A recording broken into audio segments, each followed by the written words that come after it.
ಯಾವ ಅಖಿಲಾಂಡ ಬ್ರಹ್ಮಾಂಡ ನಾಯಕರಾದಂತ ಕಂಬಳವನ ಬೇರೆಯನ್ನು ಹೊಡೆದು ಮೂರು ಅಂಗಡಿ ಜಪ ತಪ ಮಾಡುವಂತ ಸದ್ಗುರು ಮಧುಗಂಡೇಶ್ವರ ಮಹಾರಾಜರಿಗೆ ನತಮಸ್ತಕವನ್ನು ತೆಲಿಮೆಲವನ್ನು ಇಟ್ಟು, ಏ ಮಧುಗಂಡ, ಜಗತ್ತದೊಳಗ ಅನ್ನ ಹಾಕು, ಆ ಗುಡ್ಡಕೊಂಡು ಹೋಗಿ ಗುಡ್ಡೆಲ್ಲ ಕುಸಡದ ಎಲ್ಲ ಯಾತ್ರು ಬಾಜು ಮಧುಗಂಡಾನಿಯಲ್ಲಿ ಹೋಗಿದ ಗುಡ್ಡದ ಕಟ್ಟೆ ಹೋಗಿ ಬಂಗಾರ ಕಟ್ಟೆ ಹಾಕ್ತದ. ಈ ಅಲ್ಲಿ ಹೋದ ಕಟ್ಟೆ ಯಾವ ನಮ್ಮ ಶಿರವಾಳ ಅಜ್ಜರು ಅಂತ ಆಶೀರ್ವಾದವನ್ನು ತಗೊಂಡು ಯಾವನ್ನ ಅಪ್ಪನಾದ ಮಧುಗಂಡೇಶ್ವರ ಮಹಾರಾಜರು ಗುರುವಿನ ಆಶೀರ್ವಾದವನ್ನು ತಗೊಂಡು ಆ ಒಂದು 11 ಅಮಾವಾಸ್ಯೆಗಳನ್ನು ಆ ಗುರುವಿನ ಅಭಿಷೇಕವನ್ನು ಮಾಡಿ ಸಂಕಲ್ಪ ಏನಿಟ್ಟಿರೋ ಅಭಿಷೇಕ ಆಗಬೇಕಾದ್ರೆ, ಯಪ್ಪ ನನ್ನ ಗುರು ನನ್ನ ತಿಳಿವಿನ ಹಸ್ತಿತ್ತಾನ, ಕುಸಾರಿ ಹೋಗಿ ಬಂಗಾರ ಕಟ್ಟಿ ಆಗ್ತದೆ ಹೇಳ, ಅದಕ್ಕೆ ನಿನಗೆ ಅಭಿಷೇಕ ಮಾಡ್ತೀನಿ ನಾನು, ನನಗೆ ಎಲ್ಲರ ಬದುಕಿನ ಮಗದ ಜಾಗ ಕೊಡುವಂತ ಭಕ್ತಗ ಆ ಮನಸ್ಸಿನಲ್ಲಿ ಹೋಗುವ ಹೇಳತ್ತೇಳಿ ಸಂಕಲ್ಪಿಟ್ಟು ಆ ಗುರುವಿನ ಅಭಿಷೇಕ ಮಾಡಿದ್ರು. 11 ತಿಂಗಳ ಅಭಿಷೇಕ ಇನ್ನೊಂದು ತಿಂಗಳಿತ್ತು. ಸಾಕ್ಷಾತ್ ಪರಗಟ್ಟೆ ಒಬ್ಬ ಭಕ್ತ ಬಂದು ನಿಮಗೆ ಜಾಗ ಕೊಟ್ಟ ಇಲ್ಲಿ ಸಂಕಲ್ಪ ನೋಡ್ರಿ, ಗುರುವಿನ ಮಹಿಮ ಹೆಂತಾಗಿರ್ತಾರ. ಆ ಗುರುವಿನ ಕರುಣದಿಂದ ಎಡಕೊಂಡ ಮಠ ಕಟ್ಟಿ ಅನ್ನದಾಸೋಗಿ, ಜ್ಞಾನದಾಸೋಗಿ, ವಿದ್ಯಾದಾಸೋಗಿ ಬಂದ ಭಕ್ತರಿಗೆ ಪ್ರಸಾದ ತಗೊಂಡು ಹೋರಿನಂತವ್ರು ಯಾರಿದ್ರಪ್ಪ ಅಂತ ಕೇಳಿದ್ರ ಯಾವುದನ್ನ ಸದ್ಗುರು ಮಧುಗಂಡೇಶ್ವರ ಕರ್ತೃತ್ವವನ್ನು ಹಣಿ ಮಾಡೋದು ಯಾವನಲ್ಲ ಇಲ್ಲಿ ಬೈಲಿ ಬದಲಾಯಿಸಿದ ಬಯಲಾಗಿದೆ. ಅದಕ್ಕೆ ಬೈಲಿ ಬದಲಾಯಿಸಿದ ಬಂದು ನಮ್ಮ ರವಿಸ್ವಾಮಿ ಅವನಿಗೆ ಆಶೀರ್ವಾದ ಕೊಟ್ಟ. ಬೈಲಿ ಬದಲಾಯಿಸಿದವನ ಆಶೀರ್ವಾದವನ್ನು ಕೊಟ್ಟು ಇಂತಹ ಸಾಧಾರಣ ಅಪ್ಪಲ್ಲಿ ಬರ್ತಾರ. ಅವರು ಚರಣವನ್ನು ಹಿಡಿದು ಅವರಿಗೆ ಅಲ್ಲಿಂದ ಭೂಮಿ ದಾನ ಮಾಡು, ಇದು ಮಠವನ್ನು ಕಟ್ಟಿಕೊಡು, ಈ ಜಾಗದಲ್ಲಿ ಅನ್ನ ಕ್ಷೇತ್ರ, ಜ್ಞಾನದಾಸೋಗಿ, ವಿದ್ಯಾದಾಸೋಗಿ ಇಲ್ಲಿ ಸದನ ಕಾನೂನು ಅಂತೇಳಿ ಆಶೀರ್ವಾದ ಕೊಟ್ಟಿದ್ದ ಒಳ್ಳೆಯ ಸರ್ಕಾರ.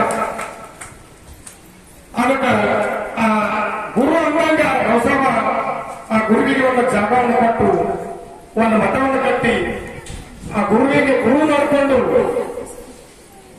ಆ ಹೊಸವ ಹೋಗಿ ದೇವರಲ್ಲಿ ಪಾದಕ ಕೂಡಿದ್ರಿ. ಅವ್ರ ಪತಿ ಅವ್ರ ಸತಿ ಇನ್ನೂ ಆದ್ರಿ ಮತ್ತ ಅವ್ರ ಮಕ್ಕಳು ತಗೋದಿ ಮಠಕ್ಕೆ ಇನ್ನ ಸರಳ ಕಾಲ ದುಡಿತಾರ. ಇದು ಎಷ್ಟು ಧನ್ಯವಾದ ಅನ್ಬೇಕು. ಅದಕ್ಕೆ ಭರತ ಅಪ್ಪಗಳು ಪದರಲ್ಲಿ ಒಂದು ಜೋಳಿಗೆಯನ್ನು ಹಾಕೊಂಡು ಈ 1 ರೂಪಾಯಿ ಬರುವಾಗ ಯಾರ ಕೈ ಮಾಡೋದು ಕೂಡ್ರಿ ಅಪ್ಪಗಳು ಅಂತ ಕೂಡ್ರವರು ಕೂಡ್ರಿ ಚಂದ ತಳಕಾಕಿ ಬರ ಬರ ಬರ ಬರ ಬರ ಬರೆಯಕ್ಕಾಗಿ 1 ರೂಪಾಯಿ ಬರೋರು ಕಂತಿ ಭಿಕ್ಷೆ. ಯಾರು ಕೊಟ್ಟವ್ರು ಬಂದ್ರು, ಯಾರು ಕೊಂಡವ್ರವ್ರು ಬಂದ್ರು, ಕಂತಿ ಭಿಕ್ಷೆಯನ್ನು ಮಾಡಿ ಈ ಬಂದಂತ ಇಲ್ಲಿ ಅತಿಥಿಗಳಿಗೆ ಎಲ್ಲ ಈ ಮಠದಲ್ಲಿ ಆಜುಬಾಜು ಸುತ್ತ ಹಳ್ಳಿಗಳಿಗೆಲ್ಲ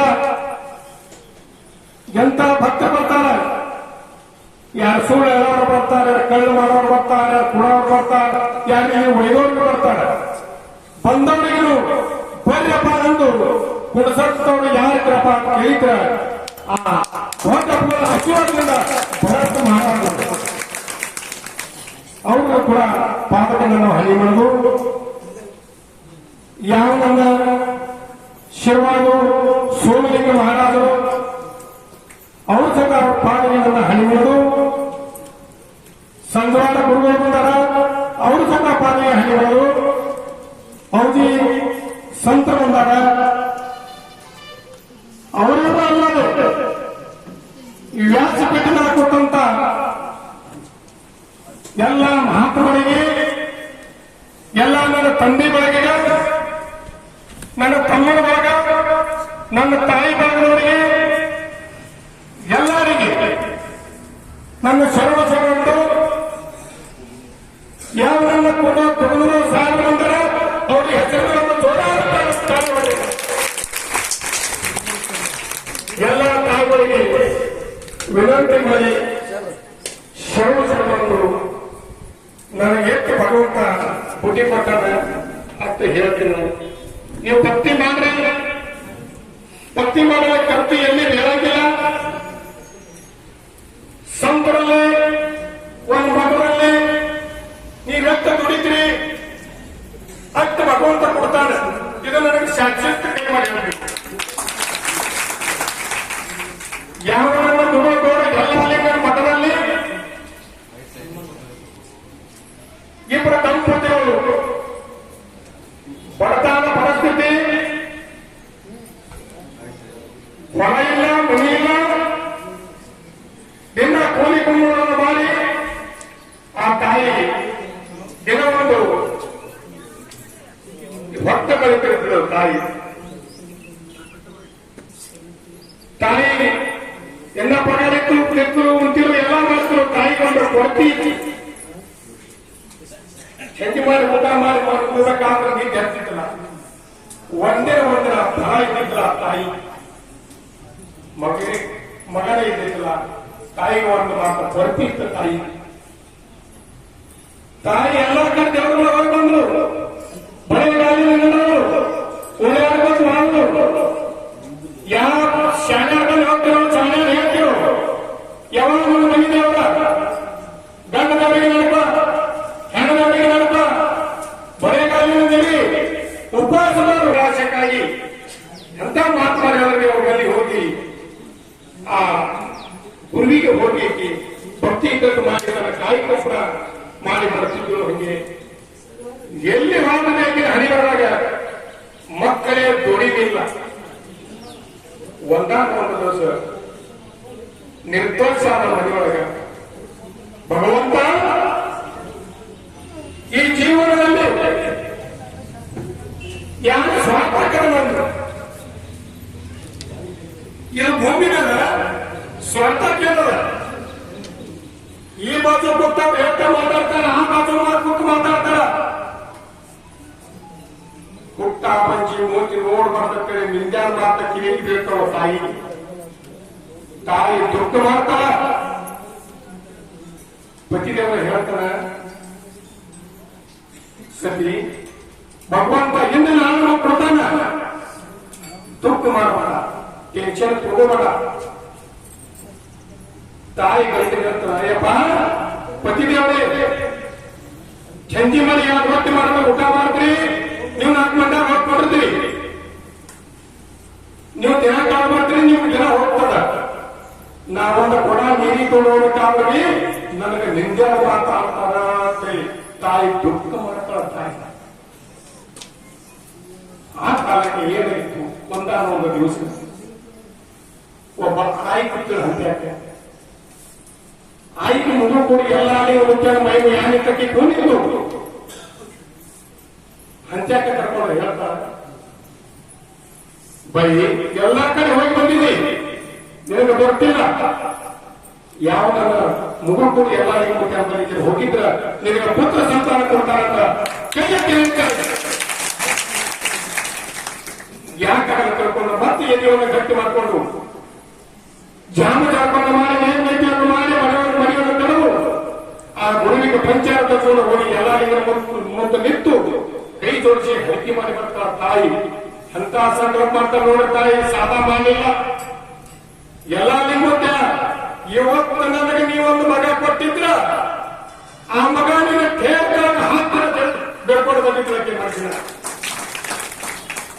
ಮಗ ಬೇಕಾಗಿತ್ತು ಬೇಡ್ಕೊಂಡು ಬಂದು ಮುಂದೆ ಅದೇ ತೆಗೆದಾಗ ತಾಯಿಗೆ ಗರ್ಭ ನಿಂತಿತ್ತು.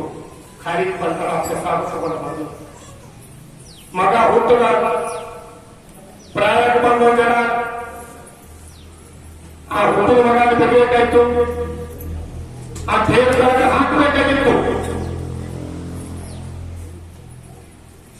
ಮುಖ್ಯನ ಜಾತ್ರೆ ಇತ್ತು.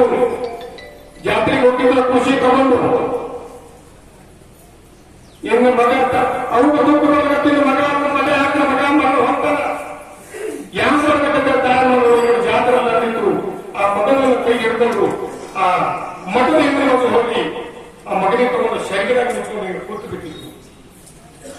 ಈ ಕಡೆ ಜಾತ್ರೆ ವಚನ ನಡೆದಿತ್ತು.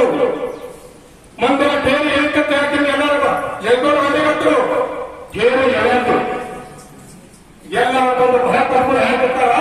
ಹಿಂಗೆಲ್ಲ ನೀವು ಮುಖ್ಯ ಕೊಟ್ಟಿರು ಆ ಜನ ಒಂದು ಎಪ್ಪತ್ತೆ ಬೇರೆ ಎಳಲ್ಲ ಅಂತ ಹೇಳಿದ್ರು. ಬೇರೆ ಎಳಲ್ಲ ಆ ಹಿಂದ ತಾಯಿ ಮಗನಿಗೆ ಮುಚ್ಚಿಟ್ಕೊಂಡ ಆ ಕೂಸುವನ್ನು ತಂದು ಕೇಳ್ತಾಗ ಹಾಕ್ರಿ ಹೇಳಿ ಹೇಳ್ಬೋಗ್ತದ ಖುಷಿಗೆ ಅಂತ ಹೇಳಿದ್ರು. 4 ಮಂದಿ ಹೋಗಿ ಗುಡಿಯಿಂದ ಹೋಗಿ ತಾಯಿ ನಡಿತಾಯಿ ದುಡ್ಡು ಮಾಡಕತ್ತರು.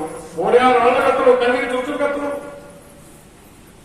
ಎಷ್ಟು ದುಡ್ಡು ಮಾಡಿದ್ರೆ ಬೆಟ್ಟಾಡ್ಕೊಂಡ ತಾಯಿ ನಡಿಕೆ ತಂದು ಕಣ್ಣಿಗೆ ಸುಡಿಸುತ್ತಾ ಓಡಿಸುತ್ತಾ ತಂದು ಆ ಕ್ಷೇತ್ರಾಗ ಹಾಕತಾಗ ತಾಯಿಗೂ ಜೀವನಾಗ ಜೀವನ ಪಕ್ಕಕ್ಕೆ ದುಃಖ ಮಾಡಿಸಲು ಅಂತ ಕಾರಣ ತಂದು ಕೇಳಿದಲ್ಲಿ ಮುಂದಿಟ್ಟು ಶಕ್ತಿಯಿಂದ ಎಲ್ಲ ಕಾಲದ್ದು ಭಂಡಾರ ಅಂತ ಮಹಾತ್ಮರಲ್ಲಿ ತಾಕತ್ತದ. ಆ ಮಠಗಳಲ್ಲಿ ಆ ಮಹಾತ್ಮರಲ್ಲಿ ನೀವು ಎಷ್ಟು ಭಕ್ತಿ ಇಟ್ಟು ದುಡಿದ್ರಿ ಅಷ್ಟು ಭಗವಂತ ನಿಮ್ಮ ಮನೆಯಾಗ ದಾಸಾಗಿ ದುಡಿತಾನಂತ ಕೈ ಎತ್ತಿ ಹೇಳ್ತಾರೆ. ಎಲ್ಲ ಭಕ್ತರು ಕರ್ನಾಟಕದವರು ಮಹಾಕಟ್ಟದವರು ಎಲ್ಲರೂ ಕೂಡಿ ಮಠಕ್ಕೆ